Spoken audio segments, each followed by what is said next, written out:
भारत को लेकर हो रही है बड़ी बड़ी भविष्यवाणियां। क्या जल्द ही भारत बनने वाला है एक बड़ी महाशक्ति? क्यों सभी देश भारत की ओर अलग नजरिए से देखने लगे हैं? क्या लिखा है पुराणों में भारत को लेकर, और साथ ही विदेशी भविष्यवक्ताओं ने भारत को लेकर ऐसा क्या लिख दिया है जिसमें पूरी दुनिया हैरानी में है? जगन्नाथ धाम, बद्रीनाथ, केदारनाथ से कैसे मिल रहे हैं कलयुग के अंत के संकेत? जानेंगे भारत को लेकर की गई चौंकाने वाली भविष्यवाणियां। तो इसलिए वीडियो को एंड तक जरूर देखें। और दोस्तों, चैनल पर नए आए हैं तो प्लीज चैनल को सब्सक्राइब करके घंटी वाला बेल आइकन भी दबा दे, ताकि अगली वीडियो का नोटिफिकेशन आप तक सबसे पहले पहुंच सके। तो चलिए दोस्तों, बिना टाइम को वेस्ट किए वीडियो को स्टार्ट करते हैं। पुराणों में कहा गया है कि एक समय ऐसा होगा जब भारत पर यमनों का राज होगा। यहाँ राज तो हम देख चुके हैं। फिर लिखा था कि मल्लेच्छों का राज होगा। यहाँ राज भी हम देख चुके हैं, लेकिन अब भारत का विभाजन हो गया है। और पुराणों में तो संपूर्ण अखंड भारत की ही भविष्यवाणियां की थी। उसी भविष्यवाणियों को आगे हम इस वीडियो में जानने वाले हैं। दोस्तों, पुराणों में बद्रीनाथ, केदारनाथ के रूठने का जिक्र भी मिलता है। पुराणों के अनुसार कलयुग के 5000 वर्ष बीत जाने के बाद पृथ्वी पर पाप का साम्राज्य फैल जाएगा।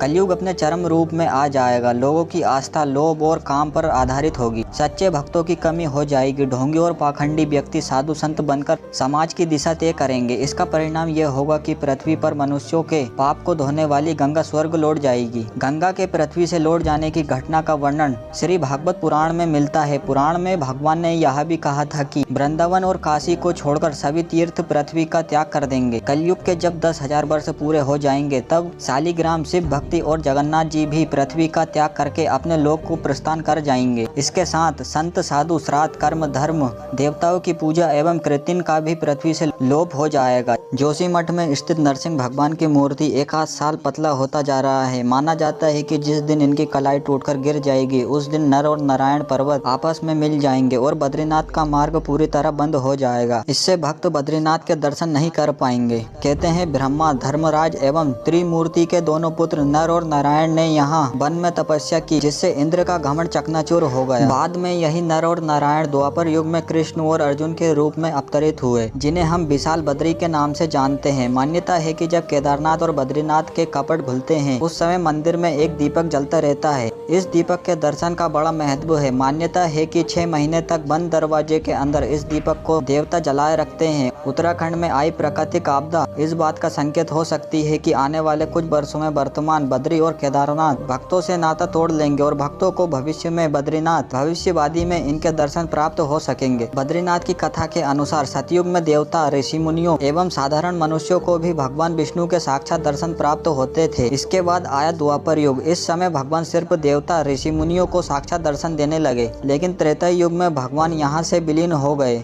इनके स्थान पर एक विग्रह प्रकट हुआ। ऋषि मुनियों एवं साधारण मनुष्यों को विग्रह के दर्शन से संतुष्ट होना पड़ा। शास्त्रों के अनुसार सतयुग से लेकर त्रेता युग तक पाप का स्तर बढ़ता गया और भगवान के दर्शन दुर्लभ होते गए। त्रेता युग के बाद आया कलयुग, जो वर्तमान में चल रहा है। यदि बात करें जगन्नाथ मंदिर की, तो यहाँ से कलयुग के अंत के संकेत मिल चुके हैं। जब भगवान जगन्नाथ का अपमान होगा, मंदिर की परंपराओं में अव्यवस्था होगी। जगन्नाथ मंदिर में प्रतिवर्ष नवकलेश्वर की रस्म होती है। इस रस्म में पुरानी मूर्तियों को बदलकर नई मूर्तियां स्थापित की जाती है। कहते हैं कि 1996 के बाद 2015 में इस रस्म को लेकर पुजारियों में झगड़ा हो गया था, जिसकी वजह से यह रस्म देरी से हुई थी। ओडिशा में कई लोगों ने इसे भगवान जगन्नाथ के अपमान और परंपराओं को खंडित करने के तौर पर देखते हैं। इसके बाद की अव्यवस्था सभी के सामने उजागर हुई। साथ ही जगन्नाथपुरी में 1852 से लेकर अभी तक 15-16 बार पत्थर भी गिर चुके हैं। यहाँ पत्थर कहाँ से आते हैं किसी को नहीं पता, लेकिन यहाँ कलयुग के अंत का एक संकेत है। और ओडिशा में चक्रवाती तूफान से